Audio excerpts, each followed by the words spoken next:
سوال پوچھا ہے، وہ کہتے ہیں کیا نابالغ بچہ امام بن سکتا ہے جبکہ اس سے بڑی عمر کے لوگ موجود بھی ہوں؟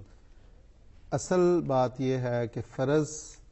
جو باجماعت نماز ہے اس کے لیے بالغ امام کا ہونا ضروری ہے، لیکن اگر کوئی ایسی مجبوری ہو، کوئی ایسی جگہ ہو کہ وہاں پہ کوئی ایسا بالغ شخص موجود نہ ہو یا بالغ شخص اس قابل نہ ہو کہ وہ امامت کرا سکتا ہو،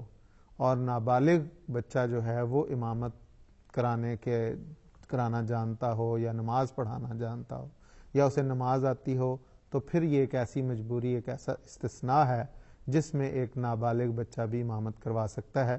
چنانچہ اس کی سند حدیث نبویہ صلی اللہ علیہ وسلم سے ملتی ہے۔ حضرت عمر بن سلمہ رضی اللہ تعالیٰ عنہ جو تھے حضور کے صحابی، چھوٹی عمر کے تھے، وہ کہتے ہیں میں 6 یا 7 سال کی عمر کا تھا کہ جب قافلے گزرا کرتے تھے تو میں ان سے سنا کرتا تھا قرآنی آیات، تو میں یاد کر لیا کرتا تھا، اور جب ہمارے وہ قبیلے میں اسلام پہنچا تو اور بڑے لوگ جو تھے وہ